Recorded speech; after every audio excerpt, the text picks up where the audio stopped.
Hello and welcome everybody to episode 55 of Late Arrivals. Got the four of us back this week. Connor is back, Hi, I'm back from Wyoming, back from fighting bears in Wyoming. fighting bears, slaying fish, It's how you get Hi. stronger physically, mentally. It's very important. brave, Recommend. braving actual seasons.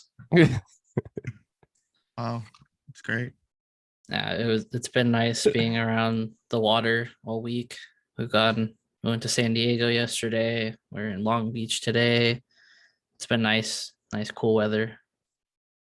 Must be nice. Sorry. Yeah. Still hot. Still hot here. Well, Still going glad- bike riding? I did yesterday. I'm going tomorrow as well. That's why I got to go like super early in the morning because it's like I can maybe make it when it's like 92 and it feels good outside. It's disgusting when I have to say it feels good at 92. You know how disgusting that is? Ridiculous. That's hot as hell anywhere else.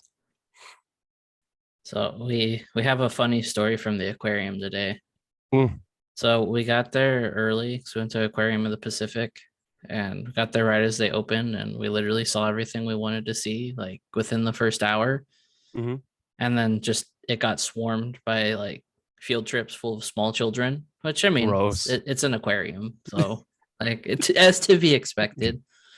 But we're like getting ready to leave, and we're on like the second level, and one of the staff members like walks by and was talking about the fire truck parked outside. Mhm. And we're like, huh, that's weird. And they start coming up the stairs with the gurney, and then they have this kid on a gurney with a bandage around his head. Oh, okay. And we're like, what the fuck? Like, what did we just stumble into? And they're like pushing him past us to get to the elevator. And the kid's like, is this really bad? As his like head's bleeding. Sick. Like, whoever the chaperone for this trip is getting a real talking to when they get back to the school. A real talking to. But at that point, we're just like, you know what? Might be time to leave. There's children getting hurt. Yeah, There's that's a just good. Yeah, roaming packs of kindergartners everywhere. it's a good time. Sea creatures, bloody kid, Got to see Yeah. the seal show. the sea. Ooh, there you go.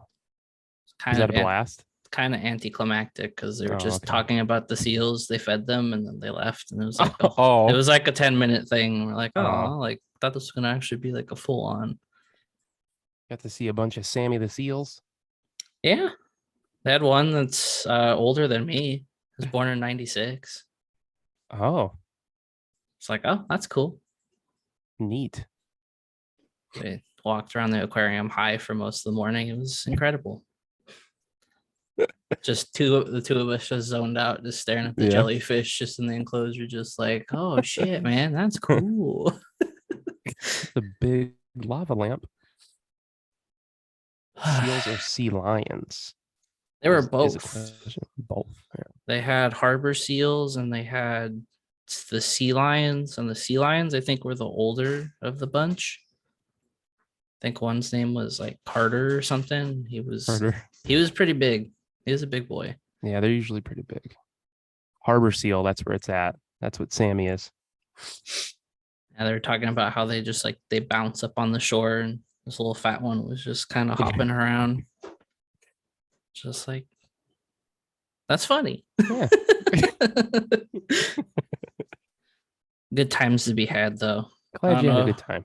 Don't know if we'll spend the $45 to get in again too soon, but it was definitely fun.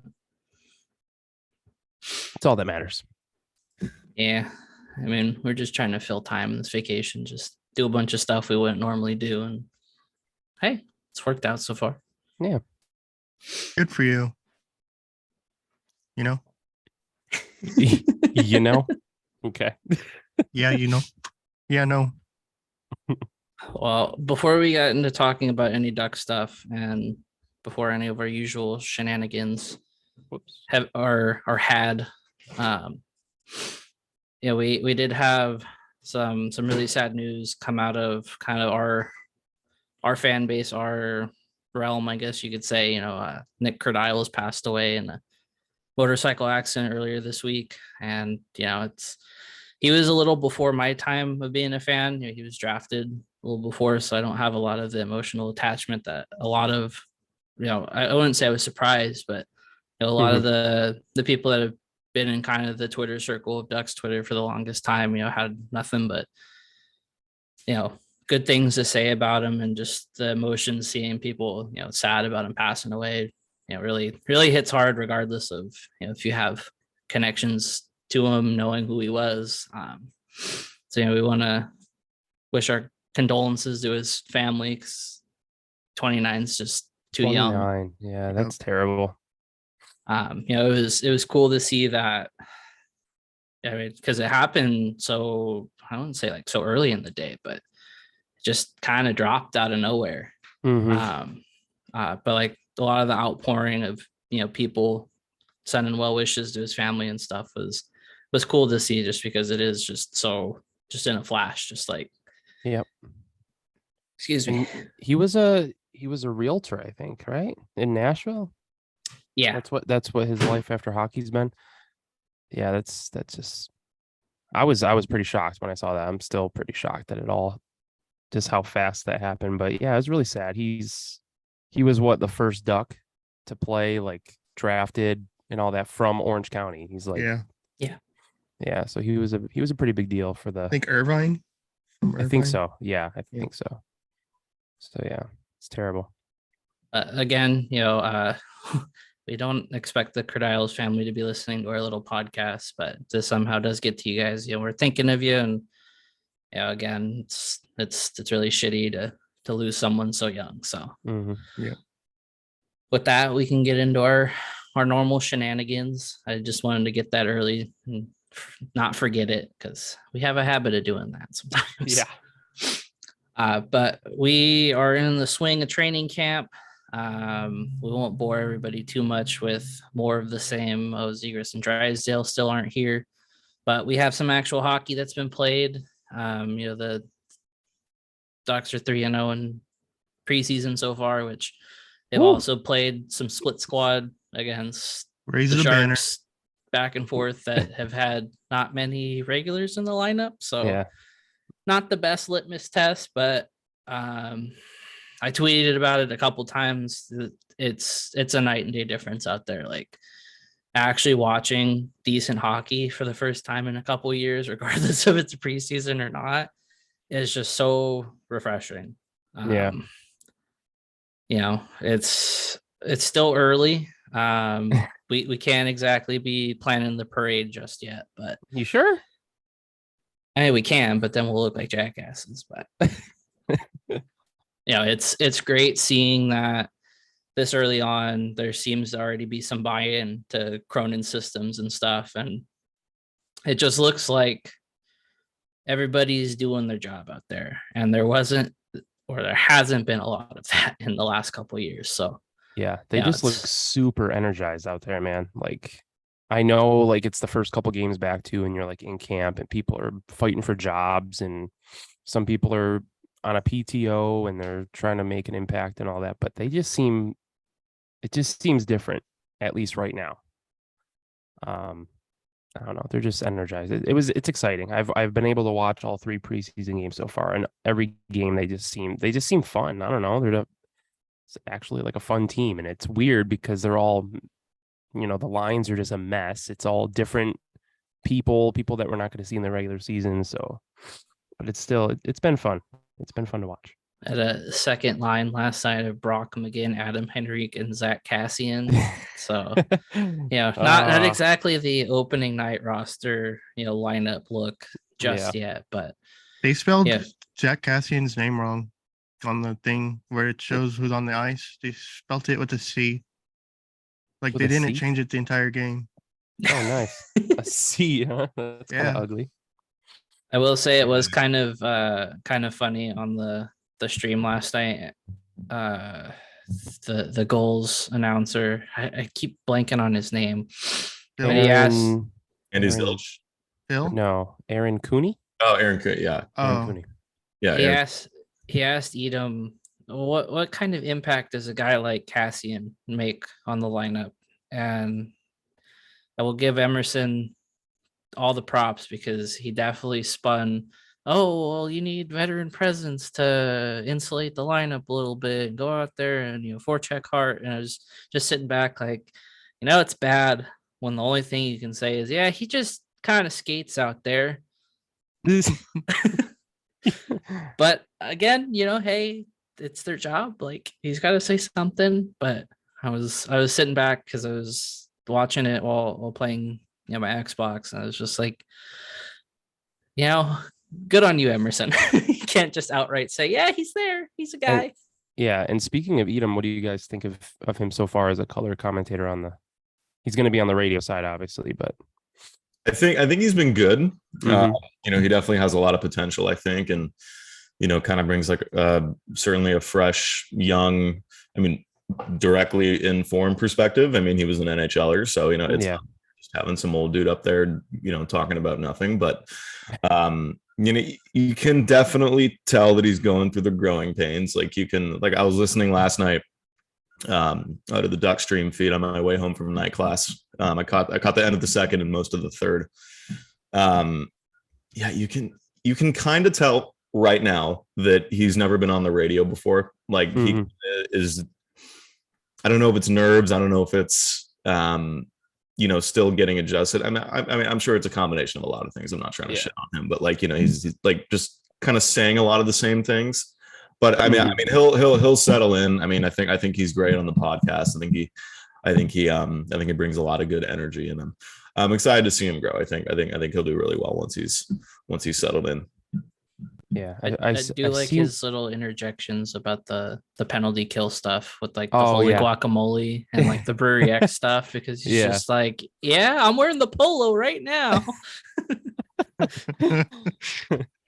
Yeah, I've liked it so far. I like that he kind of got thrown into it pretty quick though. Like he all of a sudden he had a podcast and he's on the radio. Like it was instant. This guy was a player and then like a coach. He was coaching the Shredders. So it's like kind of got thrown into all of it pretty quick, but I'm excited. I saw some people talking about, do you think that he makes the jump to TV at some point? And I see how this season goes and beyond and all that. But I wouldn't hate it. We need something fresh on the TV side of things at some point. I don't know if it goes as far as replacing Allers or Hayward right away. Yeah.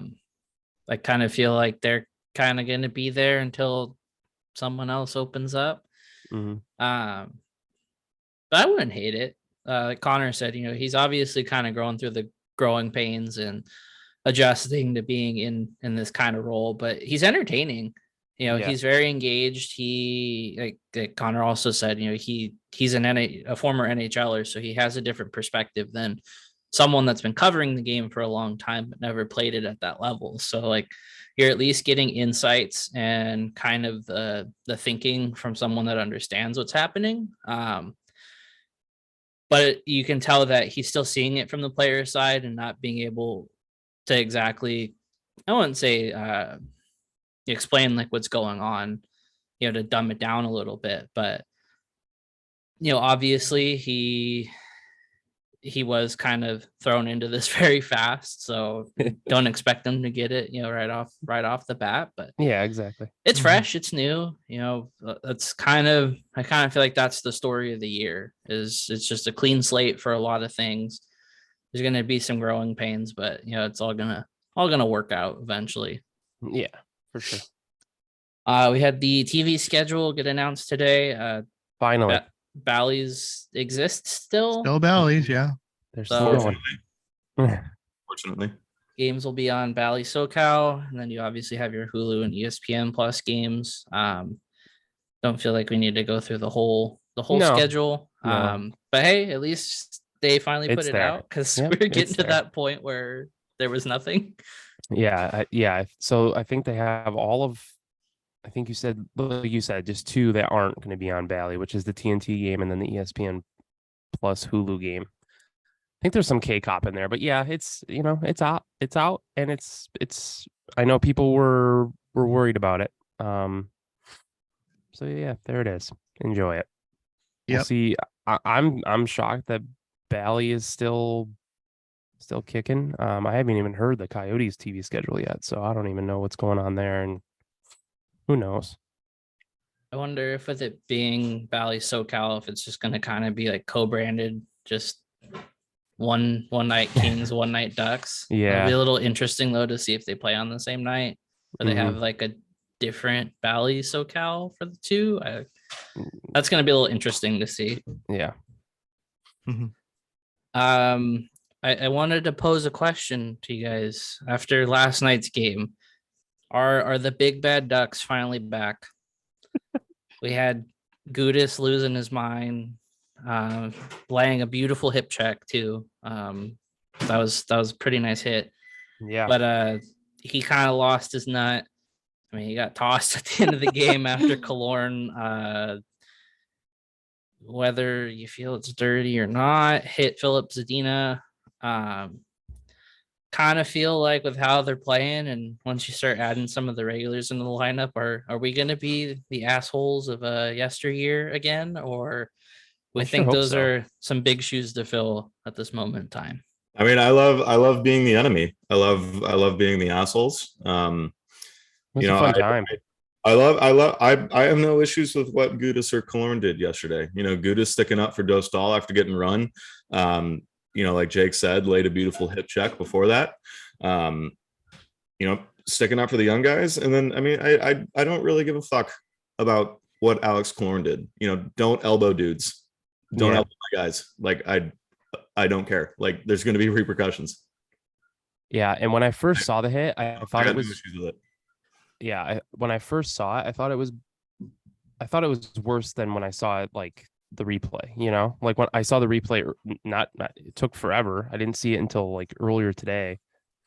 And it really didn't look that bad. I know a lot of I mean, of course, if you're a Sharks fan, you're not going to like it. You're going to overreact to it. That's fine.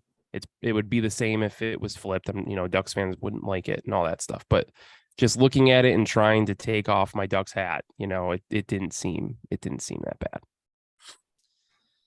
I mean, But- we Agreed. had another one that happened last night, but we'll save that for a little bit later because I have some thoughts on that. Okay. I mean, I will say Chris, that Gudis made Go, me, Chris. yeah, Gudis made me a fan last night. Yeah, you little Like, yeah, That was a stern finger point. that was did. powerful. love it. I love it. A little more sandpaper in this team is a good thing. I'm all for it. All for it. And that pairing of Gudis and Zellweger was very fun to watch too. Yeah. Even though they had some moments where it was just like, Olin, what are you doing? He's not back there. Just like no Yeah, one is at the man. point. What the fuck is happening? I mean, really like what I'm seeing so far from both Zellweger and Mintyukov. Oh yeah. Preseason.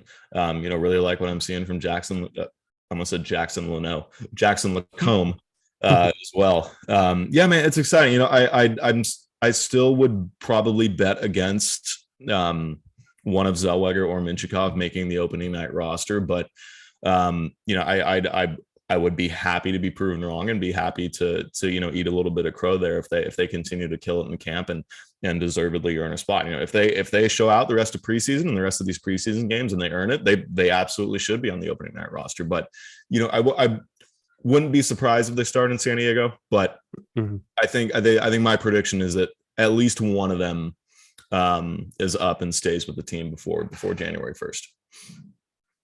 And when you're Olin getting Zellweger did praise, play in the back-to-back. Yeah, he did. I wasn't expecting They're running him through the gauntlet. Yeah. He eats enough calories to, I mean, Yeah. he's fine. He's not going to be tired. Yeah. as- And I think Leo we can pencil in to at least be on the opening night roster right now. I think that's Yep. I think that's a pretty comfortable prediction we can make. You know, I mean what happens after his first 9 games, we don't know yet. That's a little bit more uncertain, but yeah, you know, Leo's look good. I know last night wasn't his best showing, but I know we'll get into Cronin's comments probably right now, but I mean, the team as a whole didn't look great last night at all. It was just kind of a sloppy game that, Yeah. you know, they just ended up finding a way to win. But yeah, I mean, Leo's looked really great that first preseason game. I mean, he was one of, if not the best players on the ice. And, you know, he's just continuing to show what he is as a player. And he's continued to he's continued to let his skill set flourish and show why he's such a good hockey player. Yeah. And I mean, I can't. I don't know if you guys touched. I know I was gone the last 2 episodes, but I'll just say it again. I mean, from the short time between the draft and now, so what, 3 months, 3.5 months, maybe, maybe not even that. Like he's already made great improvements to his skating. Stride looks better. His first 3 steps was something that he even said after the draft was something that he wanted to work on this offseason. And that was shown, especially in the rookie tournament, which started right before this, that was actually something that he's worked on, because it's looked a whole lot better. He looks fine out there. Is he going to be Cale Makar, Nathan McKinnon, Connor McDavid? No, but he doesn't need to be. He has such an elite toolkit and such an elite cerebral processing of the game that he really just needs to be okay at skating, or league average, if you want to call it that, and he'll be just fine. Yeah, that's all he needs. If he makes other more strides to skating, great. He's an even bigger weapon than we already knew he was going to be. So really liking what we've seen with Leo. He actually is working on the things that he said he's going to work on, and I really think the sky's the limit, the kid. I know we talked back in the lead up to the draft. Everybody here listening knows that I was a huge Leo guy from the beginning, before we even drafted him, from in the middle of last season when I was doing my, prospect research and really kind of looking at who we like. So, I don't need to be sold on the kid. I don't need to be convinced, but I'm already having a couple of people come to me that were like, hey, I kind of see what you mean, or hey, like I'm kind of starting to change my opinion on Leo. Like, this kid's really fucking good. And I'm just like, yeah, man, I tried to tell you. But, LAP, man, we know Puck and Connor's getting stopped on the streets now, especially in Wyoming. yeah, definitely got stopped by Jackson Hole, Wyoming, about Leo Carlson. That's definitely what happened. Do we want to get into the couple comments Cronin made last night? Yeah, let's get into them. Cool. To go back to Zellweger, the fact that you're getting as much praise and catching as much attention as you are is definitely a good sign, I'd say, for him. I just like in general that Cronin's, I feel like we didn't really get much of a taste of kind of that like dry sense of humor, or that just dry way of going about interviews until we actually have heard them. Yeah. I really love the honesty. He talked about how it was not a good game last night, but they goalied the Sharks. Dostal only gave up 2. They played like shit, but they found a way to win. And you'll take wins like that. Win's a win. But the fact that he's openly saying that kids like Zellweger, Minchikov, they're making an impression on him. And I think it's, giving him more reason to put them in more high pressure situations. Olin playing 2 games back to back, especially against the same team, most of the same squad. It was really a chance to show, okay, well, you got to play the night before, but now you're going to slot in with some more of the veteran guys. You're going to play with people you might be on the roster with, run with it and see what you can do. And it's cool that he's giving the kids the opportunity to make their own fate. It's not just, okay, you're going to stay here, you're going to play your preseason games, and then, you're going to go report for AHL camp, or you're going to go back to juniors. It's like, okay, you looked good. Show me why you should stay. Yeah. Yep. I love that. I think all the kids should be given that opportunity. It especially more so the blue chip guys that we have, the Leo Carlsons, the Olin Zellwegers, the Pavel Minchukov. I almost said Pavel Regendas. The Pavel Minchukov. Respect Pavel Regenda, by the way, even though he has not looked good. But I really like what we're hearing from Cronin so far in terms of his sorry, Savannah's comment made me laugh, but I really like what we're hearing from Cronin so far in terms of how honest he is about how the team played, how the results of the game played. You know, you all listening to this may have saw my tweet last night. I quote tweeted Derek, who's been doing a great job. Yeah, go follow Derek.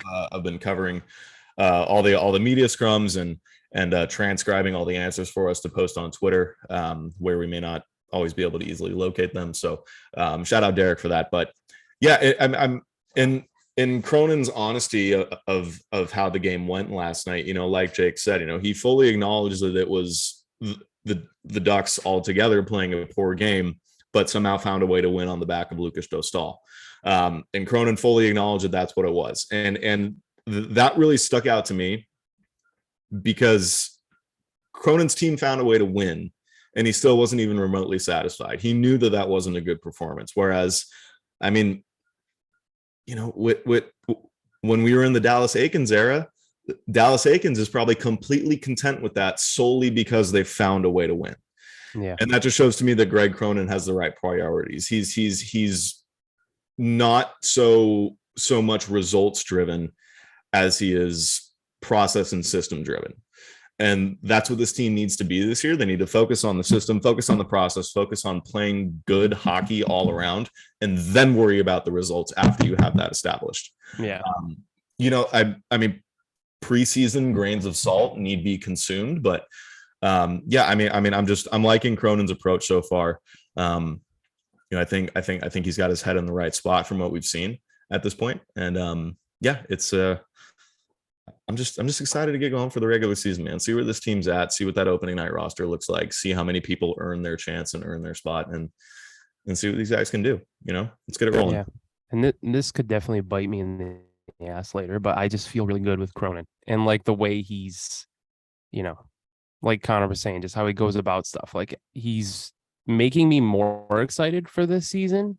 I mean, I'm always excited for a new season, but like you kind of know what's coming. You know, they're still not going to be a good team, but Cronin is just, I mean, I was excited about Dallas Eakins too, I'm not going to lie. I was when we first, you know, hired him, but hopefully Cronin just the way he talks to the media and like his thought process. I talked about it last week. It's just, it's exciting to hear. It's refreshing. And yeah, like Connor said, I'm just excited for the season to get going and see what's up.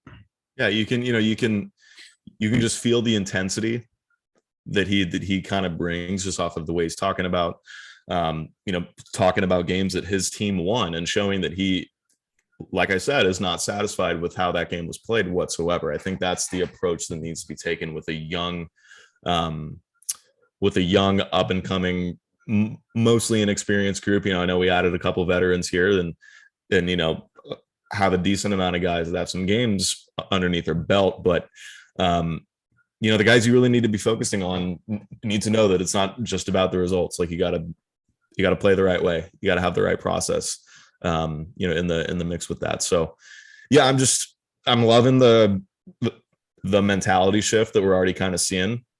You know, I hope Cronin is kind of just drilling it into these guys that that's the way that they need to approach these games, and that's the way that they need to go into this season. So, yeah, it's been a good sign for me so far. We'll obviously see how that plays out once we get into regular season hockey, get a couple months in, but you know, like I said, preseason grains of salt need to be consumed a little bit, but yeah, I'm liking what we're seeing so far. The quote that stuck out for me, Lou sent Derek's tweets from last night. This was more so when he was talking about Minchikov, but the thing that stuck out to me is at the end, you know, he says he's talking about how he's a bigger body. So he says, Pavel was good. I'm excited to see more of him. I think he's going to get more confident as we move on. You can see his burst offensively, and he's fearless defensively, and he's obviously a bigger body, so he's going to have a little more stiffness to the way he defends. But both he and Zellweger have a bright future. And you know, his quotes about Zellweger were just kind of talking about how a lot of the habits that you see from guys in juniors are very all offense, no defense. You know, we preached, you know, going into last season thinking that Klingberg and Kulikov were going to work out. You know, the whole all gas, no brakes approach to things. And, you know, you can definitely see it. You know, all of the highlights we've seen of Olin Zellweger over the years have been just ridiculous, you know, snipes from the point, or he's wheeling around the zone and flying around the net and scoring these bad angle goals. And you don't really see a lot of his defensive upside because it is like, holy shit, he's just this little speed demon out there, you know, just, you know, breaking ankles on the blue line. Yeah. But you know, he does get a lot of praise from Cronin, saying that the competitiveness he's brought to camp shows that he's willing to improve, and instilling that that mindset of you need to be good on both sides of the puck. You can't just do one thing well. You know, really show that, like I said earlier, he's putting the ball in their court and saying, okay, if you want to be here, show me why you need to be here. Yeah. And it's great knowing that there's that level of trust where, again, before it was just like, oh, hell yeah, we, you know, after the Oilers game last year where we beat them because of Dostal, Mhm. you know, the vibes were, well, we scored more than them and he stopped a lot more pucks than he needed to. But we're grateful to have him, and thank God we won that game, instead of just like, oh, we played like shit, but we got lucky. You know, I'd rather hear, hey, we played terrible, but we still found a way and we still won, than just, yeah, we did it, guys. Yeah, exactly. We broke the goalie, but we won. Mhm. But you know, I feel like we'll be saying it all season, just that transparency and just that openness to just be like, no, you guys played like shit. Yeah. Is just nicer to hear, instead of just, okay, guys, you know, we're bad, so when we lose, like, it's just everybody did okay, everybody got their snack pouch. Like, I don't know. It for a sport that's as physical and as manly as people like to say, I have been annoyed at the coddling over the last couple seasons. Like, yeah, we're bad. We're focusing on getting high draft picks and kind of building back up. But like, fuck, they're grown adults playing a contact sport like this. Like, I want to Yeah. hear that they're playing like shit. You Yeah. know, you can only get so far of just like, okay, they tried, guys. They're Yeah. doing their best out there. Like, At least they get hear, paid to do this. Like, yeah, at least hear from them that they know that what they're doing wrong, instead of like, oh, we did this and yeah, we got to do this next game. And it was just it was the same thing every loss. Well, we got to do this better. We got to do that better. And it's just like, but they never really came out and said straight up, like, we suck. Yeah. Yeah. Which, There I needs to mean, be- you there needs to also, be- there needs to be accountability, and I Yeah. feel like there hasn't been any of that. Yeah. You know, especially the last 2 or 3 seasons under Dallas Eakins. And I think Cronin's going to bring that accountability, and I think he's going to preach accountability to the locker room, which is what young professionals and these kids need. I mean, it's not to say that none of them have that, because, you know, they've clearly gotten themselves to the highest level. So I'm not trying to say that these dudes don't have any accountability, but, you know, that was something that was lacking, I think. And I think Cronin's going to bring that. Bringing that New England intensity. And really quick, I know there isn't much. Boston. I know there isn't much movement on the Zegers front, but Jake mentioned coddling. I got a little something to say. Okay, floor is yours. I'm gonna preface all this with, I love Trevor Zegers. I think he's great. He's gonna be one of the faces of this team, ideally, for years to come. He's great. Like, I cannot stress that enough. But I think people are starting to go a little bit stir crazy with the lack of contract signing. And I think a good portion of the Ducks fan base needs to take a deep breath and take a step back from their perception of Trevor Zegers. By no means is Trevor Zegers a pay him whatever he wants and sign the deal player. Like, full stop. That is not what Trevor Zegers is. And sorry if you don't like to hear that, but that's not up for debate. Okay. So everyone just saying, oh, why isn't Pat just signing him? Why don't you just give him an 8x8 or an 8x9 or like an 8x10? Like, whatever. Like, no. Like, I don't understand why this is still being argued for. I think this fan base, look, and I think all fan bases in general in any sport are going to overrate their own guys just a little bit. Like, I think everybody's guilty of that. We're all guilty of that. It's just the nature of sports and the nature of being attached to players and the nature of being a fan of these guys. Like, I get that. I totally understand. But I feel like people are still refusing to look at the facts of the situation. We have concrete, full-blown confirmation that there is a 3-year term agreed to for the Trevor Zegras contract. The AAV is clearly what is separating everything now then. So that tells us that it's going to be a bridge deal. And making an educated guess, we can assume that Trevor Zegras and his camp are the ones wanting the bridge deal. Trevor Zegras is wanting to bet on himself, and he's wanting to have this bridge deal take him to his next contract, where he can then ideally, if he exceeds whatever that bridge deal AAV is, make more on his next long-term contract and eventually make more money in the long term.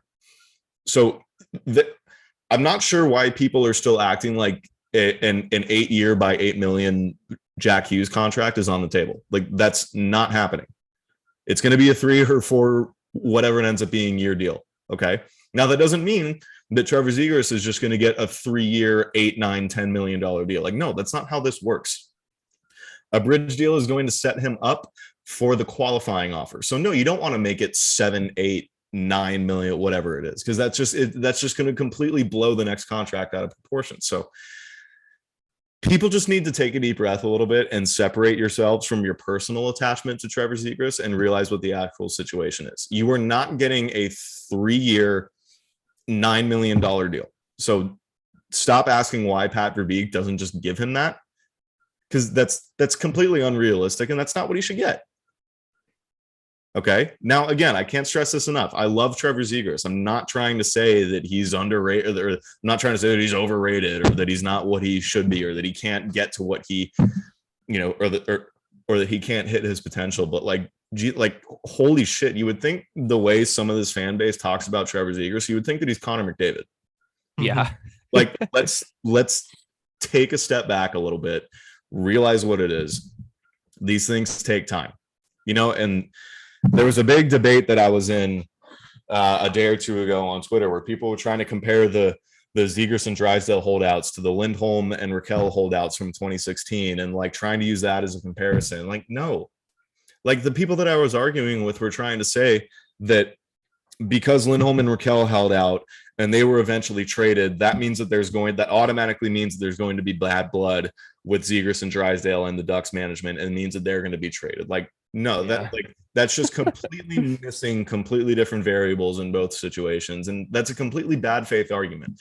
Raquel and Lindholm were traded 6 years later by a completely different GM because they were unrestricted free agents that wanted what would have been too much money for a team that needed to start at a rebuild. So completely different situations. So like, don't even try to use that as a comparison situation or an argument for why Pat should just give Zegras whatever he's asking for. Both sides need to, like, obviously both sides are trying to quote unquote win the deal, right? Get what they want. Yep. Pat Verbeek can't force Trevor Zegras to sign an $8 by $8 million deal if he wants a bridge deal.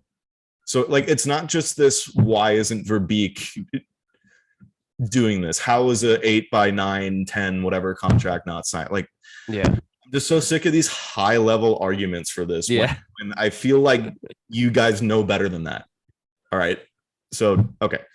Ran over. We can get off. And it's not even just I've just been reaching a boiling point lately, and with all that, so I just had to get a couple things off my chest. Yeah. And like you got the people blaming Verbeek for not signing him, but then you got other people saying that this is Zegras' fault, and he's like, he thinks he's too good and he's cocky and all this. It's like, why are we getting so personal? Like, he has an agent. I'm sure Zegras isn't doing anything.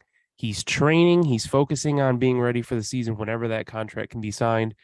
It's his agent and Pat Verbeek going back and forth. Yeah, like, you guys need to understand, it's not Pat Verbeek on the phone with Trevor Zegras. Yeah, and they're arguing every day. The player, from what I understand, the player doesn't speak to the GM directly when this kind of stuff is going on. It was solely through the agent. I'm sure the player is telling his agent, hey, talk about this, ask for this, let him know I think this, blah, blah, blah, blah, blah. Sure, of course. But there's just so much more to this than, hey, here's 8 years, 9 million, please sign it. And Trevor Zegras is like, okay. Like, like, people think it's just that. No, It's not. A lot of unknowns.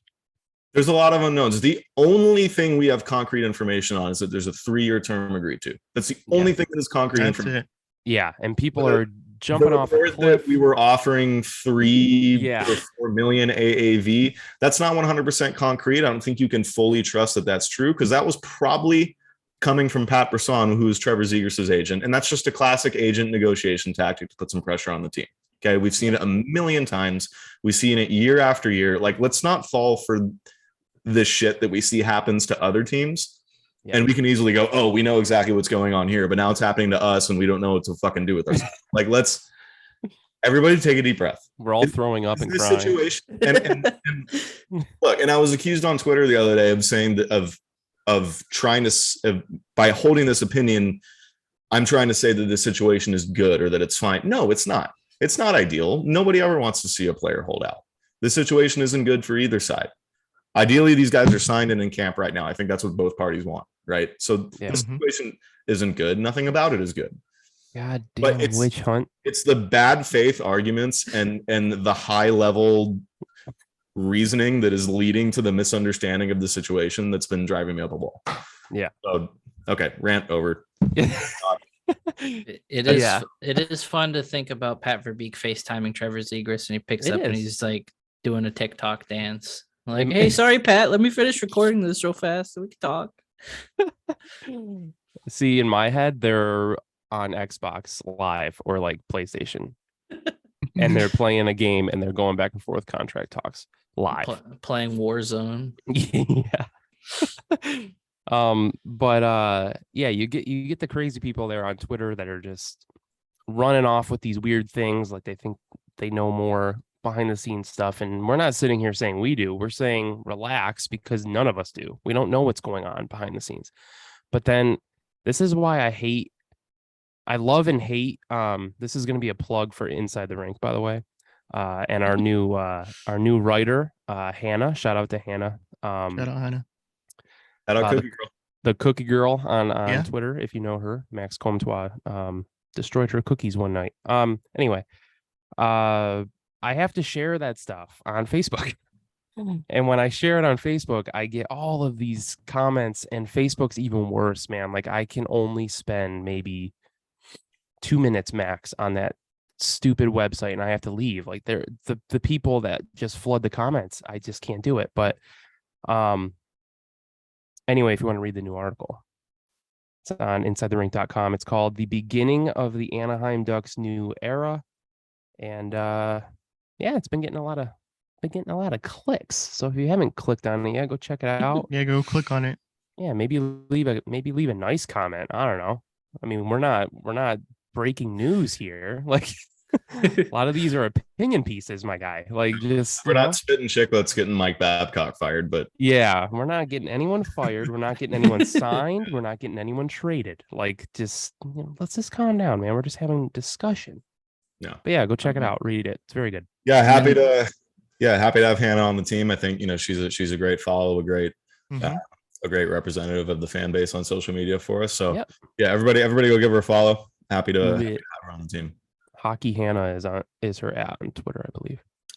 So that is a great transition. We got pictures of what part of the 30th kit's gonna look like. We got to see the pants on one Trevor Zegras, which, I mean, to me, that's kind of a sign that they're like, hey, have all this stuff just so when you are signed, like, you can come over and Yeah, be with the you're- team. You're already Like, dressed.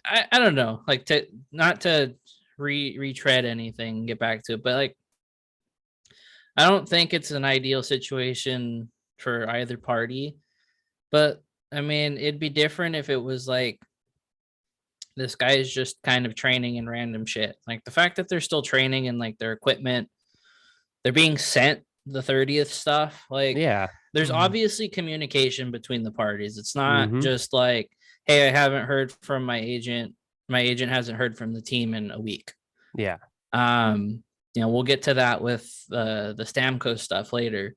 But it's like that whole situation is, yeah, it's not ideal, but you can tell that they're still involved. It's Yeah. not just straight up like, have fun. Like we'll Yeah. see you when you come to camp or when you get back to Anaheim. Like Yeah, I'm not getting these same vibes that a lot of people are, where it's like this awkwardness between Zegras and the Ducks, and it's like, you know, uh, it just doesn't seem that bad. It's not like they're mad at each other. They're not.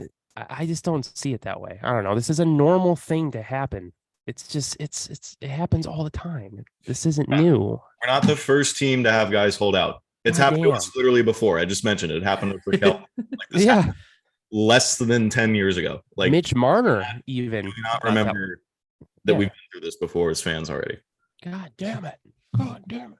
but the Buddy, it's not like, oh, it's Pat Verbeek's fault. Oh, it's Trevor Zegras' fault. Oh, it's the agent's fault. Like, what's going on? Like, no, it's negotiating and it's trying to get everybody happy. Okay. Like you can say that it's not a good situation without being like, oh, it's this one person's fault, or oh, what the fuck is Pat Verbeek doing, or why isn't Trevor Zegras just taking what he's offered? You know, like no, like that's not the right way to go about it. real Oh, really? life is Be not happy. a Bethesda game. You can't speech check your way out of this.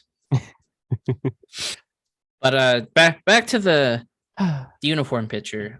Ducks and Pucks was the first one to break it. They posted the picture. I'm kind of with Lou. I think Lou, you were the one who said it. I don't know about the anniversary patch being on the leg. It's a little odd, A little weird. a little weird for my liking, but No, sticking with. I mean, it's egg- not bad egg- because the eggplant 25th jade. anniversary was on the shorts then. So or the Ducks, if they didn't put the anniversary patch there, would it be the logo that's on the front of the jersey, or would it be the D logo? You know what I mean? Like I feel like they'd put the gold D, just slap it right on the purple pants. But the purple pants are very nice. I do like yeah, them. I they're mean, good. I feel like it's gonna be very hard to fuck up eggplant and jade. Yeah. Like, say what you will about the top, like I feel like the rest of it's gonna look fine as long as it's not too much of one color. Yeah, and I need to see the Um, helmets now because Felix said that they're going to be black, and I can't get it out of my head, and I don't want that. I want more purple. So hopefully they're not black helmets. Yeah, it's probably gonna be plum. If I had to Plum. guess. He said it. He said plum. This is gonna be one of those years where I absolutely have to get to the gear sale at the end of the year Yeah. to get some gloves. Mm. Just because I feel like I miss out all the time, and then I find them on Sideline Swap for like $300, and I hate myself Speaking of plum, go buy our new shirt. with the actual plum. Yeah, there's a plum. Do we have a On new it. shirt? Yeah, we got. When did that happen? Man, I post it all over our stuff. How do you miss it, Lou? Did you I- miss it, or did you just I- forget? Probably, yeah. It's Yeah. LAP on a plum. It's very simple. It's just a purple plum, but it's fun. I like it. I don't know. Sorry. You Fuck. okay there, pal? No, I'm reading a disparaging comment in Discord right now. Jeez. I tried to throw my Zen in the trash and I missed. Anyway, You wanna do your ad read first, Chris? Because Oh, do we? I know Oh, you've been Oh, do chomping we? at the bit for this. Okay, so Nat wanted me to do this. Shout out to Nat from the What the Chell podcast. Go listen, go follow them. They're great. She wanted me to read this. She wanted me to do this ad read. So hold on a second. My phone locked. I have it pulled up. I got it. All right. All right. So, basketball Twitter lately, if you're into basketball, I'm not, but it's hard to miss this. They're going nuts over Damian Lillard. He got traded to Milwaukee, to the Milwaukee Finally. Bucks from the Portland Trail Blazers. Milwaukee, they have what are they, like third jerseys or something? It's called I think Cream they call City. it the statement The uniforms. or statement something. uniform says Cream City on the front. aren't they like the city? No, not City Connect. That's That's baseball. baseball. Like it's something like that. Yeah, it's Yeah. like city something. Yeah. Yeah, and they have it says Cream City on it. Oh, yeah. So- it does- and we it love our does. cream here, especially Lou. Oh, He's we making love weird cream. noises as I speak. But you know how you can also get on the cream hype without leaving home? Visit shifthockey.com. They have great cream colored merch options. If you use code LAP10, that's LAP10 at checkout, you get 10% off. I tweeted out this ad as well, and I showed my favorites from Shift Hockey. They have a cream Hooded colored, sweatshirt a hooded sweatshirt, cream. for $69.99. 60. Yeah, that's a nice It's a nice price number. for a cream sweater. And then I shared the same sweater just in black. It's very nice. And then a dad hat, which I don't wear dad hats, but it's a very nice looking hat. So those were my 4 favorite things. But yeah, shifthockey.com, go check them out. Lap 10 is your way to save some cash because you'll want a lot of stuff. I promise. It's a very cool site. Go check it out. Cream. That was very well done, Chris. Thank you. Who's playing at SoFi this weekend? Anyone? Not the right. The fucking Raiders are there. Duh. Yeah. If you want to go see that embarrassment, get your tickets at 714 tickets. Promo code LAP LAP. Go Yep. see the Ducks in San Diego. Ducks in San Yeah. Diego tomorrow. So Yep. by the time you're listening to this, maybe And on home Friday. opener coming up October 15th. Let us know if you're going. I They will. have one more preseason game at home, right? Yeah, only one more Coyotes. Is it Coyotes. next week. next week sometime. Yeah, the 5th, I think, October 5th, I believe. So yeah, 714. Grab your Ducks preseason. And they're playing in tickets. Palm Springs next week, I think. Yeah, Yeah. that's the game against the Coyotes. Are Yeah, they the that's home team or the away team? away. Yeah. Oh, Yeah, plenty of options to use. Code Promo code LAP. LAP. Promo code LAP at 714tickets.com. And finally, you can also get ESPN Plus if you use the Inside the Rink link of insidetherink.com/ESPN. Just goes to help the network and all of our podcasts. Everybody's getting back into the grind. I know some of our East Coast podcasts, like the Leafs Late Night, they've been going right around the same time we started again. I know the Bruins Benders, they're kind of getting back into things, as are the what did the Rangers podcast change their name to? Because they They are used to be the now- Pangers pod, right? Yeah, they're now ranting Rangers. But hockey is back. So ESPN Plus, Hulu, they'll have the games starting again this season. Yep. We're back to the Cup final on ESPN this year, right? Or is that Yes. TNT this year? No, it's ESPN. Okay. So I mean, once we get to the end of the year, you'll be able to watch all the Cup final games and stuff. Yep. And they usually get what? ESPN gets one of the conference finals while TNT gets the other. I don't know how Yeah. they choose that. I don't know if they automatically, I don't know if it's the same every year where they get the same conference. Can't remember. I know what in TNT basketball it flip flops does it? Okay. because But they yeah. get basketball in TNT.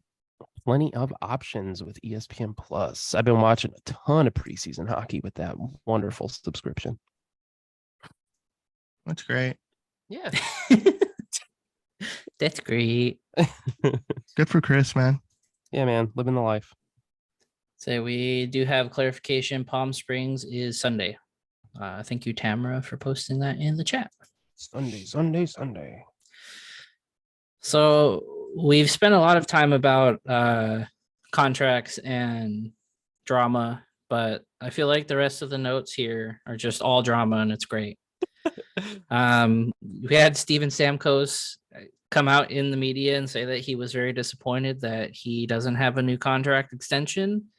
And I kind of feel like, Elliot Friedman said it best. He's like, what if the team just doesn't care to sign him again? And I Yeah. kind of feel like that's the approach you have to have given his injury history. Mm-hmm. Not to say that he can't retire, a lifelong Bolt. But if you're the team that's so cap strapped as they are you really going to be able to fit him in on another contract? Like even if you were to say, I will take $1 million every year, I don't feel like he's that type of player that would do that. Not to say that I think he's full of himself or anything of the sort, but I just kind of feel like the pedigree of player he is, he's going to want to try and be a career guy, but still make his money. especially in Florida where there's no state tax, where you Mhm. can make all of that money and not be taxed for it. But holy shit, everyone was freaking out about it. I do love every time a big superstar like that has some drama with the team they're on, the Leafs fans jump into things saying, Yep. "Oh, you'll love Toronto," like they have cap space. Yeah, right. But hey, you know, I don't blame them for trying. Half the free agents that they signed this year will be gone next year anyway. So I mean, it's possible, but Does Oh. Tampa Bay even make the playoffs this year? I mean, with the news of Vasilevsky being out for 2 months, I think it was, I don't remember if it was Jay Fresh or it was Dom that posted it, but their playoff odds dropped a whole 13% Oof. with that news this morning. And that? who did they lose in offseason besides Alex Color? They lost Corey Clorn, Perry, Maroon, Belmar. So they lost their entire fourth line. Yeah. Eh, Who the hell is their backup? was it Brian Elliott? Still? I don't know. He's still kicking around? We will pull up Yield Cap Friendly while we try and figure this out. Yeah, it's more fun when this kind of drama's happening outside of Anaheim. Let's see. Their goalies are Elliott is not there. It is Jonas Johansson, who is last. Oh, okay. No, he was on the Panthers after he got traded from the Avs. Yeah, he was a Sabre too, I think. So not I tell ya. exactly ideal. Never heard of him in my life. So they still have Brent Seabrook on LTIR for a year.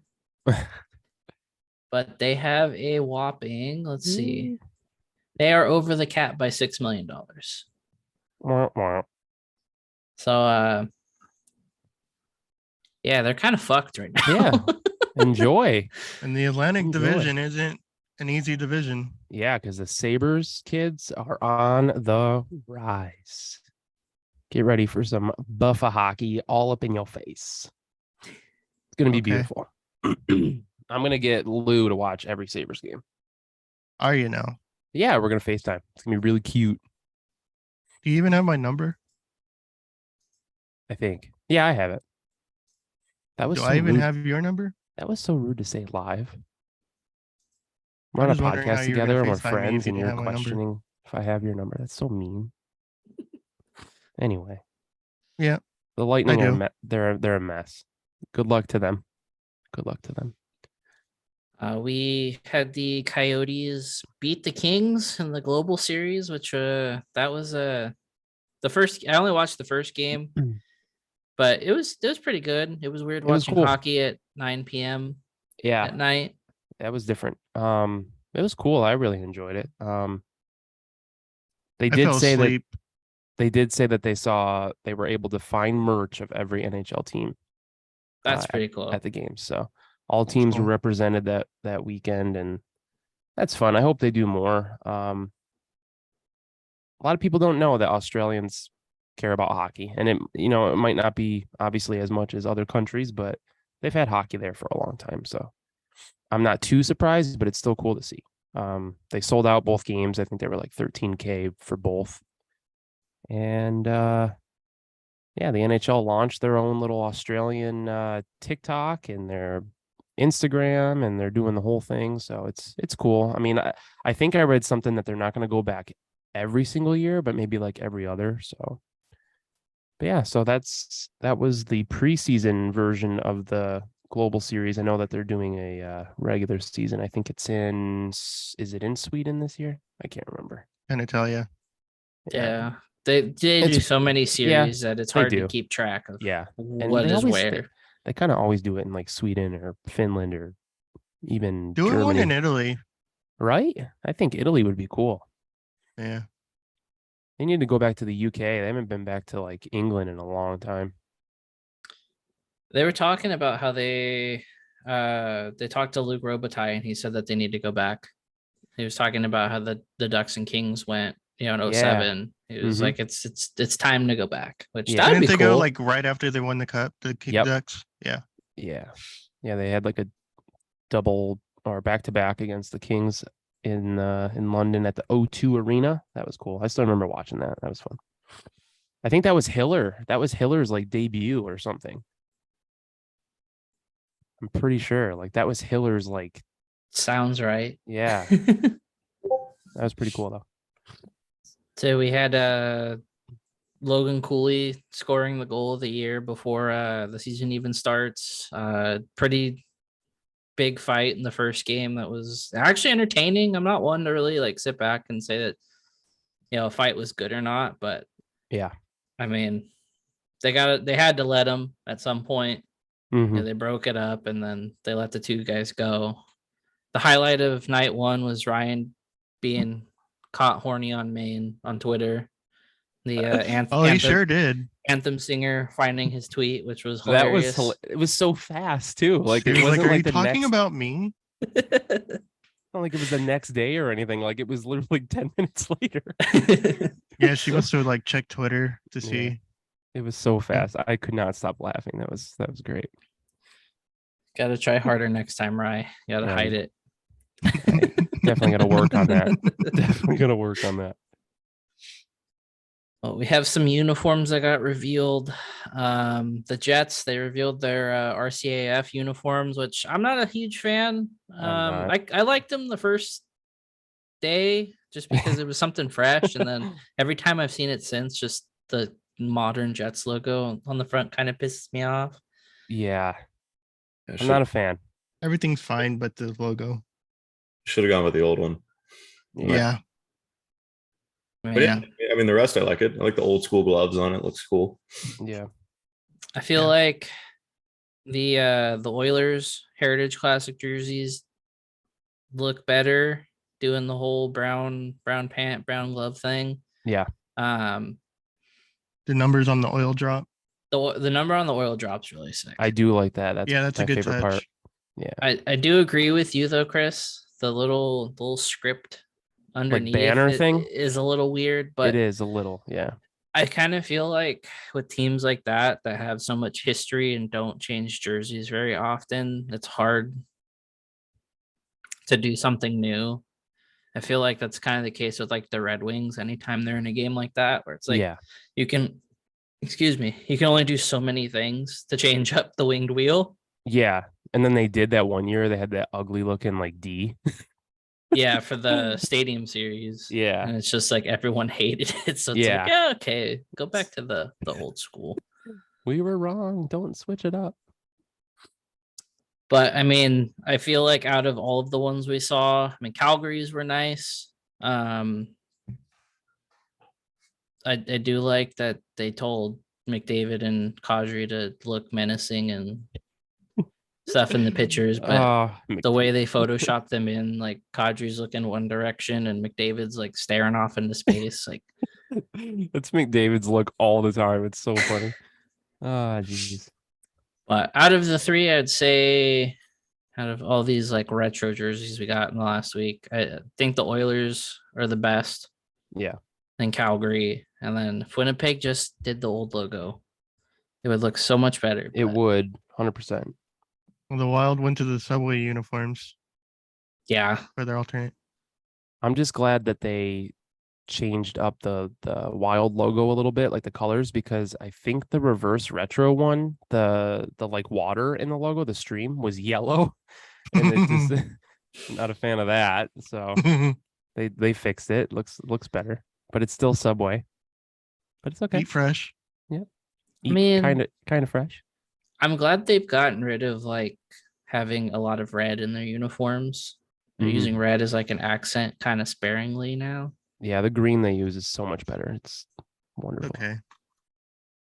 Forest Green's great, dude. It's all right. Whatever, bros of. Well, we also had confirmation that the trade that would have seen Kevin Hayes go to the Blues earlier in the offseason was in fact stopped by Torrey Krug. I kind of like that he was like, no, I want to be here. I don't want to get traded. Yeah, especially to Um, Philly. I just found it very funny that it was like, I signed a contract here. I obviously want to be here. Why would I want to be traded? Yeah. And it was just kind of just Yeah, blunt as that. Straight just up. like, yeah, hey, you have your right to do that. Like, can't argue. way to stick to your guns, but it is kind of funny. Just fuck no, I'm not going. Yeah, that was fun. That was a fun little piece of news that I saw.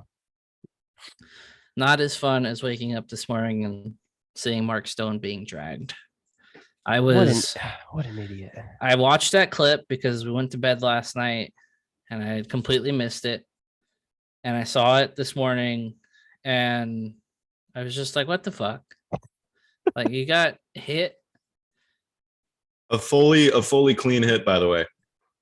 Fully clean hit, by like not even debatable, and barely even late. Like people are arguing it's late. Like sure, maybe a little bit. Midgen. Not no. There's nothing wrong with a hit. You know, I mean, I don't mind the Vegas reaction to it. I think if you run a captain like that, I mean, I don't think you should think that the other team is not going to put their hands on you. Yeah.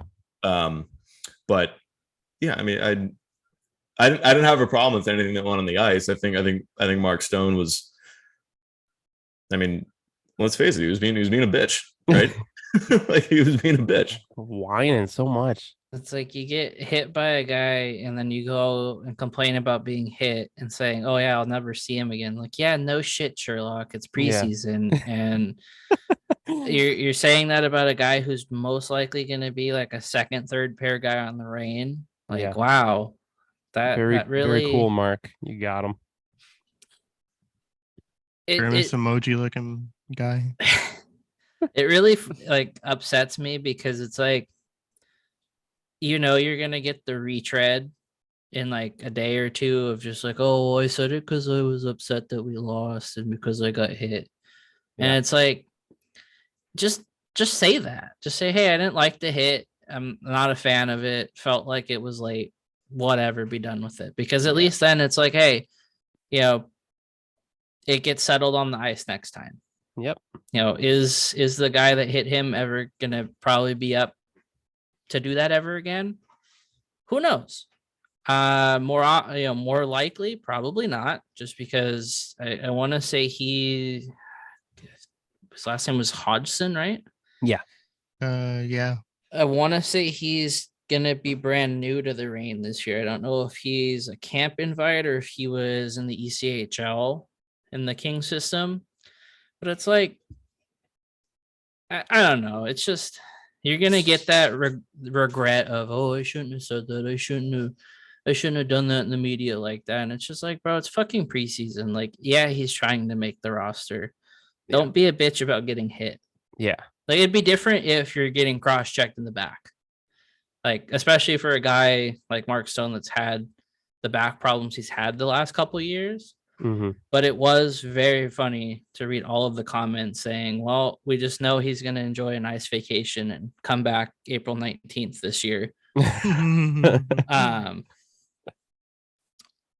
And good, you know, for as much shit as I give them, good on the Vegas fans that were calling it out too, because they easily could just be like, oh, we stand with the captain and, you know, he shouldn't be hit like that. A lot of the ones I saw were just like, come on, dude. Like, it's preseason.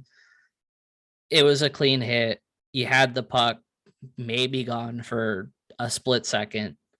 Yeah. You got hit by a guy that was bigger than you. Like, just, you're playing a contact sport. Eat it and fucking just move on. Yep. Poor Mark. Full stop. Poor Mark. I mean, I guess you win a cup and suddenly you can't be hit. You know, How you're it not goes, man. you're not above being hit because you're a skilled player, because you're a captain, or because like no. You're not that guy. You're not that guy. You're pal. not that guy. Well, we will transition here into our questions. We got a few this week. Oh, okay. I'm very excited for Ryan's because Ryan's has yeah. good potential. Really quick, I just want to say shout out to, I know Lou's not going to know who this is. So Lou, you don't have to ask who because I'm not 100% sure. But yeah, shout out to Tate McRae, her song, Greedy. It's been stuck in my head and I've only seen it because it's been shared everywhere on hockey Twitter because her entire music video is in a hockey rink, apparently outside of Los Angeles. Anyway, Her song's very catchy. It's been stuck in my head for like 2 days. It's called Greedy. Okay. Yeah, it's very cool. Apparently Cole Sillinger, Blue Jackets player, dated her. I don't know, but everyone said that he fumbled the bag there, so I'm guessing that's what happened. So good song, fun stuff. All right. That's it.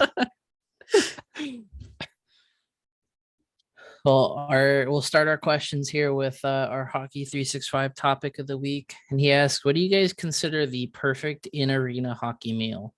Does this vary amongst other sports or arenas, or do you generally stick to the same spread wherever you go? Eat somewhere before or after because it's too expensive, and then I'm just good with a beer. Yeah, but I'm with Connor. I don't really eat at Ducks games. I mean, if I did, I'm usually pretty boring, and I stick to the chicken tenders. I'm a chicken tender guy.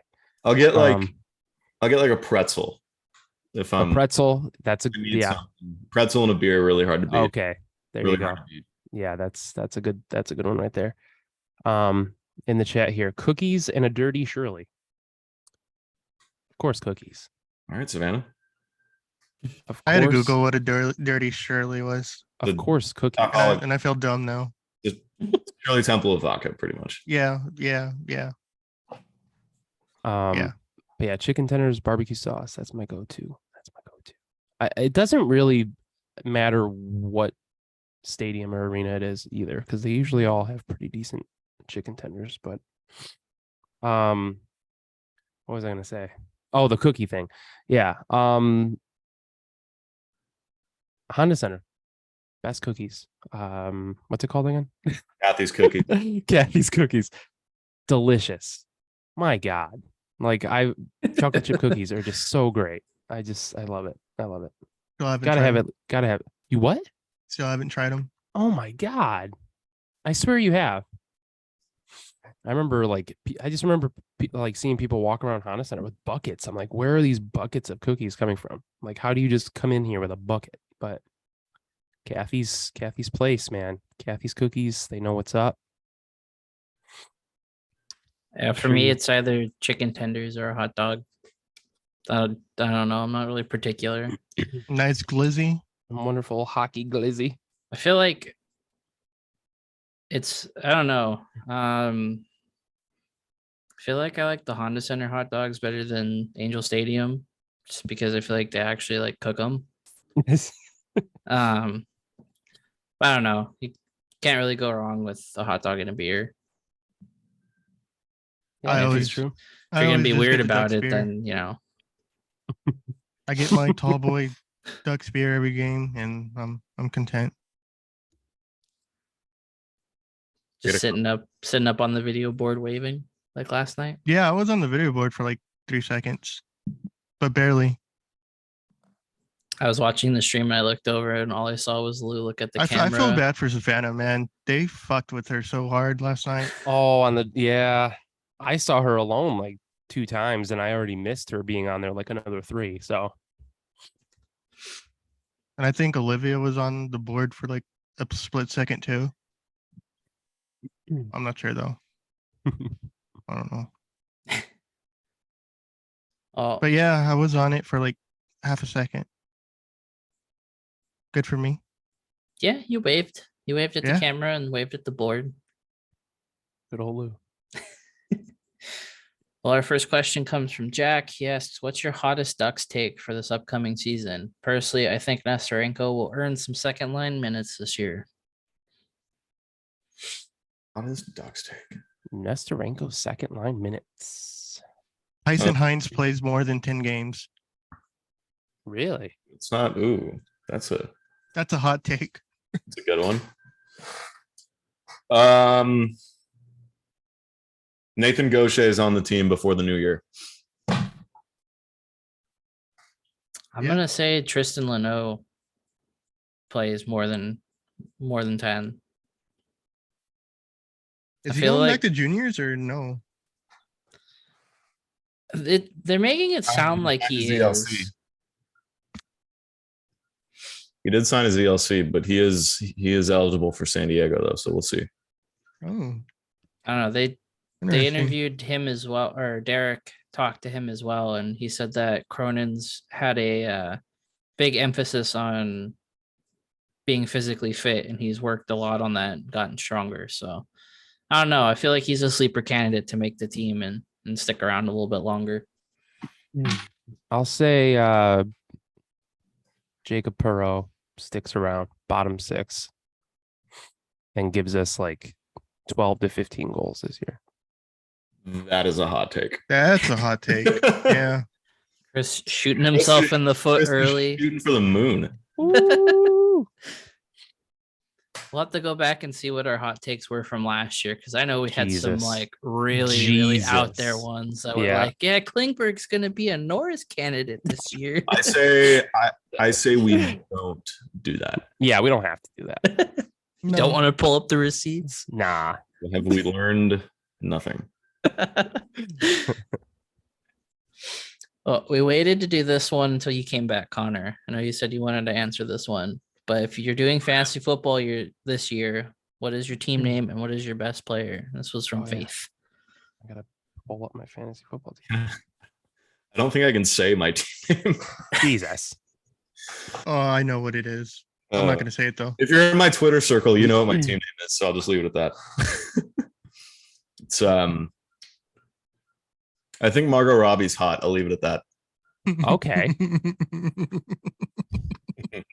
And valid, but yeah, I wouldn't expand further Valid. than that. Yeah. I don't think I'm going to put that out on air, but if you really want to know, I'll DM you on Twitter, I guess. Let me know, whatever. Hot. Not putting that on the air. Hot. Mine's boring. Mine's just midway monsters, and my best player is probably Josh Allen easily. I got Josh Allen and Derrick Henry, but Derrick Henry lost me this week because he only got me like 2 goddamn points. Well, I mean, I can say the names of like my other 2 leagues because those are fine. One of my leagues, Justin Herbert is my quarterback, so my team name is Rainbow Herbert. Nice. It's a good And one. then in another league, I have Christian McCaffrey, so my team name is Run CMC. Okay. Nice. Who would you say is your best player? Like, it could just be from any of the teams. You don't have to Oh, pick from well, all of them. Well, I had the number 1 pick in that Justin Herbert league, so Justin Jefferson. Nice. Who was you said yours was Allen? Josh Allen. Yeah. Kind of glad I didn't do football again this year, because I mean, the last 2 years I came close in the playoffs, but like, My I- team's severely underperforming. The Swamp City Swamp Butts. I don't think it would have allowed me to put the Swamp Asses. So I Yeah, probably so not. did the Swamp Butts. Swamp. ESPN censored the word puka because people are trying to make like hookah puns with it. Oh, One of my team names, Oh. I tried to make it pass me the puka, and it said I couldn't do it. So I was like, Jesus. "Fuck!" I'm like, "That's stupid." Like, what's wrong with a hookah? Like, Jesus. can't have smoking on ESPN. Bastard guys. Our next one comes from J Money, and this is in reference to what happened at the end of the Ducks game last night. But why is Killorn so dirty? LOL. Hey, it is just sandpaper. Yeah, you know, Leadership qualities this team needs. he learned from the best in Tampa Bay. You know, Kucherov. Hacking at kneecaps. Yeah, And he just- ankles. you know, it's just instinct. He's just that guy. it wasn't dirty. Don't elbow guys. Mm-hmm. Simple Was- as that. It was funny. The Agreed. the meme I posted last night of SpongeBob and Patrick with the casket. Oh my god. Yeah. It brought Get in. It brought a lone Coyotes fan into my mentions this morning, Like a and he bad- was good thing? like, "That didn't happen when Terry's face got caved in." Jesus Christ. But you know, he kind of looks like an idiot because he said last year and it was 2 years ago. But Yeah, he's not very smart. I don't know if this is his Stanley Cup. I'll just let him have it. Yeah, I mean, Was that really 2 years ago? yeah, it was still like the COVID restriction year because I remember being at the game and it was very, very odd. I did. I shout out whoever NHL Cooley is on Twitter because it kind of shot it down and was just like it made us look even more brutal. And we're a very terrible fan base. Just like yeah, put him in his place. Yeah. Didn't Take a feel like seat. didn't feel like arguing with a dumbass today. Take a Wasn't seat. enjoying the penguin exhibit at the time. So Screw this guy. I'm with Penguins. okay, our next one comes from Spencer, and in the vein of just everything going off the rails, would you guys contemplate the idea of a Rasmus Dahlin trade to Anaheim for both Zegras and Drysdale? I think if you're Probably. Buffalo, you do that, but I think if you're Anaheim, you say no. Yeah, I wouldn't do that. No thanks. And not a knock on Dahlin, but Not at all. Not at No, all. he's elite. I just don't think the Ducks are in a position to do something like that. well, and especially after his extension too. It's a lot of Yeah. money. There is a lot of money. Okay, we got one more before our squeak of the week. Okay. All right. I know we've answered one similar before, but Kate asks us again, what is your preferred relocation destination if there was another expansion? Ooh. It's got to be Midwest for me. It's either another Texas team or you branch out and go like Kansas City or a place like that. Shout out Kate, by the way. I'd say KC. Casey. An underrated sports town, I think. I got Yeah, they some could go fuck I spent- themselves. spent some time in college there. So I'd say KC. I think they could support it. I mean, they have a nice arena there downtown that's NHL ready. They play college tournaments there. So I went to a college hockey game there actually, so that was cool. But so I'd say KC probably. KC or Houston. You must love that Kansas City's in the news. Blue. Let's like let's not even talk about that, dude. That annoys me to no end. That's gonna say it's a double whammy for you. It's literally Lou's worst nightmare. It's my personal hell. If there was a like if you had to paint a picture of the worst celebrity couple for Lou, it would be that. It's that. And it happened. That's so crazy, though. Seriously. Now we just need Drake to do something crazy. No, we shut up. You. Nope. Okay, Nope. our last one comes from our good pal, our pal Ryan, our squeak of the wait. week. I forgot to answer. Sorry, really quick. Salt Oh. Lake City. That's it. Yeah, I'll go Salt Lake City too. Oh, I got a good one for Ryan's. Shoot So- the squeak. He starts with, "Oh my god, it's horrible. Horror and cringe at every turn. I cannot fathom. Surely I am speaking of the nightmare that is ... soda. What are some of the worst branding logo downgrades in the chat's opinion?" He goes, minus the Ducks, since Anaheim always ugly. So bring back yellow Wendy's. Oh yeah, yellow Wendy's. Yeah. Yellow Yeah. Wendy's. That or retro Taco Bell. I was literally about to say Taco Bell. Retro Taco Bell's a vibe. Yeah. Did you see that rebrand for Coke? No. Yeah, Is I that think- real? I think that's what he's referencing. Oh yeah. Is that real though? They changed. I don't know if it's real, but there's rumors going around that they're changing just to a basic like standard font logo instead of like Oh, okay. early, and it looks stupid, but I don't know if that's actually real. 'Cause I But know Pepsi just did something. Yeah, Like, Pepsi. I thought the Pepsi rebrand actually looked fine. Yeah, It looks alright. it's fine. Mixed it up a little bit. we're talking sports teams as well. I will say 2 Miami teams need to figure it out: the Dolphins and the Marlins. Yes, the Yeah, fucking Marlins. Marlins. Yeah, I was gonna say the Marlins. Yeah, definitely the Marlins. I got no problem with the Dolphins look. I've always loved those colors. I mean, granted, yeah, like it's not the same colors as back in the day, but I think I've always really liked the Dolphins look. I don't mind the colors. I don't like the new logo. I like the old yeah, one better. The current colors are awesome. I have no problem there. It's it's the just logo. the logo. The logo's not terrible, but at the same time, I like the other one. Like, how can you get rid of a dolphin actually wearing a football helmet? It's awesome. But yeah, Marlins, come on. Diamondbacks are up Yep. there. Diamondbacks need to go back to the purple Yes, they do. I absolutely hated the snakeskin look. I still remember when they were revealing that. Like, it was huge. Like, it was a big deal all over the city. Like, in every single mall, they had like a thing that was like, oh, this is, make sure you're at this mall at this time where we're gonna reveal these awesome uniforms.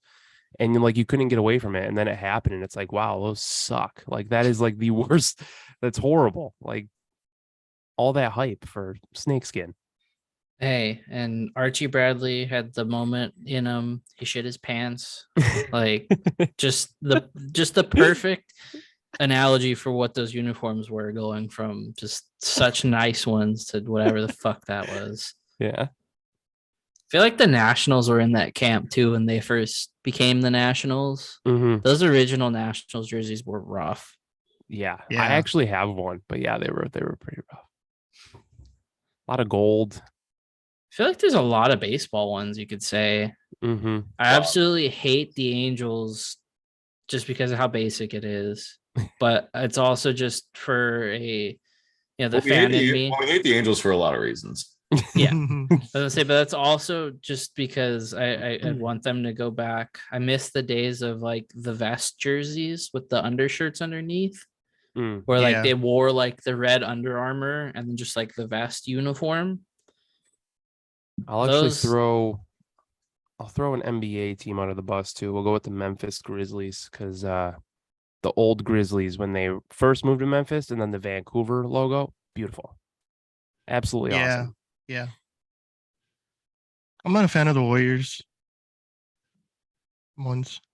You're I not a don't like Warriors the- fan anymore? Yeah. Oh, No, man. I said I don't like the Bay Bridge logo. Yeah, I got I like the old one better. I don't think like the that's- Astros. I like the brick red Astro look with the pinstripes. Yeah, but I feel like a lot of the cities like the Astros, the Warriors, like they win in those uniforms, Yeah. and it's hard to switch that branding when your team's successful Yeah. in it. like the Ducks currently. Yeah, because finishing second to last just really instills great memories. Apparently the Kings are using the crown logo a lot now. Like they're gonna be using that going forward. Yeah, as they should. Anything but the home plate. Yeah. Yeah, this ain't Um, baseball, boy. They went back to the Chevy logo. I wouldn't hate it, but I also kind of feel like at that point you also have to change the Reigns branding because that's what they use. Like, Yeah, bring back the crown, damn it. but yeah, that's a good squeak. Good squeak of the week. I can't think of any others actually. So I like the Sharks new center ice logo. I thought it looked really good the other day. The fin. Yeah. the fin. Not bad. Hey, you gotta do something if you're gonna be that shitty. Yeah. Just shot across the bow just for no reason because we're gonna be just as bad, most likely. Yeah. Well, if we don't have any more questions in the Twitch chat, you can send them now. We'll hang on for a minute or two while we close out here. Didn't we have another question? Did I we? don't think so. I don't think so. Wasn't it like a food question or something? No. No, to my knowledge, no. Did you get Oh, one personally? Locked on Anaheim's. Oh, Yes. right. Oh, that one. Where are your go-to spots in Orange County for El Pastor tacos? Oh yeah, I can't answer that. I have Um, no idea. Tacos Los Cholos in Anaheim. That's my vote. I haven't had much Mexican since I moved out here. We went to a place today over by Wild Goose. It's pretty good. Someone tweeted on the pod account the other day that El Pastor tacos are just fine, and Oh I yeah, agree. someone just tweeted Yeah, that. somebody did that. But I agree. They're just fine. Must have been Nothing Elon. spectacular. Elon's People always got getting upset that. about over that. They sure did. I saw all of it. I mean, It's okay. I put us back in the good graces of the people posting burrito content the last 2 Yeah. days. hey, did you know NSYNC's back? They All sure right. are. Oh no, I sang a Backstreet Boys song there. Mm. What a way to end. Yeah. Eh. But You yeah, want to take us so- out, Chris? Yeah, so that's it for this week. Thanks, as always, for listening. And if you stuck around all the way to the end, we appreciate you. If you don't mind, wherever you're listening, Spotify, Apple Podcasts, leave us a rating, review. It helps the show a lot, and we definitely appreciate it. We would love to see more reviews, definitely more ratings to kind of bump our show there. But yeah, make sure you're following us on all of our social media. We have a lot of it. We We're do. on- yeah, at Late Arrivals Pod, everywhere, literally everywhere. We keep it simple. Twitter, Instagram, TikTok. We have Blue Sky now. We're still Oh, on do we? Threads. Yeah, we have Blue Sky. Yeah, you followed it. Did I? Dude, I don't we have remember we have shit. Threads. We have Threads still. When did I follow it? A while ago. Follow us on YouTube. Subscribe to us on YouTube. At Late Arrivals Pod. Also follow the Inside the Rink YouTube. Follow Inside the Rink everywhere you follow Late Arrivals Pod, so you can keep up to date with not only us but everybody in the network, especially our wonderful writers. If you're in any Ducks Facebook groups, I post our articles in there too, so you might see us in there as well. But yeah, make sure you're following us on Twitch. You can now buy us. I started a new thing where you could buy us a cup of coffee now. Where if you're not down for merch, I know sometimes merch can be a little expensive. You might not like it, which is fine. It's not for everyone. If you don't want to buy a Twitch subscription, we understand a lot of that stuff. It can kind of be expensive over time, and it's not cheap to survive out here. But if you still want to support the show without doing any of that, you can buy us a cup of coffee. And it's just a simple donation. You can literally do like a $5 donation or something. If you visit our, it's just buymeacoffee.com/Late Arrivals Pod, and you'll find it there. You can buy us like 1 cup of coffee, 3, 5, as many as you want. You leave a we- comment too. Yeah, you can leave a comment. It's just another way for you to support the show without, needing to buy merch or anything like that. So we definitely appreciate it if you check that out and maybe make a donation. But yeah, that's pretty much it. Yeah. I think I covered all the bases there. Oh, Just drop in every link possible. Yeah, so many things. But yeah, Well- that should do it. See you next week. Yeah. See. later. Bye.